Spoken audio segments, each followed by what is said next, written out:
యువగళం జైత్రయాత్ర నవశకానికి నాంది పలికింది. టీడీపీ యువనేత నారా లోకేష్ తన పాదయాత్రతో రాష్ట్రంలో రగిలించిన ప్రజా చైతన్యం వైకాపాలో ప్రకంపనలు సృష్టిస్తుంది. మంగళగిరి నియోజకవర్గానికి చెందిన కీలక వైసీపీ నేతలు టీడీపీలో చేరారు.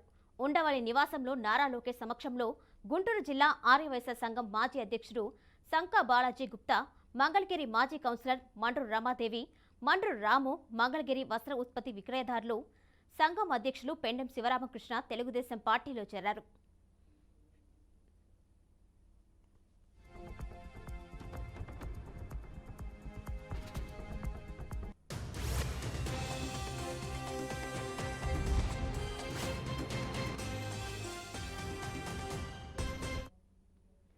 త్వరలో ఏర్పడబోయే ప్రజాప్రభుత్వంలో అన్ని వర్గాలకి మేలు జరుగుతుందని, రాష్ట్ర అభివృద్ధి, ప్రజా సంక్షేమం కోసం అందరం కలిసి పనిచేద్దామని లోకేష్ పిలుపునిచ్చారు. ఈ కార్యక్రమంలో నియోజకవర్గ తెలుగుదేశం పార్టీ వ్యవహారాల సమన్వయకర్త నందం అబద్దయ్య, పట్న పార్టీ అధ్యక్షులు దామల రాజు, మండల పార్టీ అధ్యక్షుడు తోట పార్థసారథి, రాష్ట్ర టీడీపీ మైనార్టీ సెల్ కార్యదర్శి Abdul Majeed, LN goldsmith welfare society అధ్యక్షులు గుంటి నాగరాజు తదితరులు ఉన్నారు.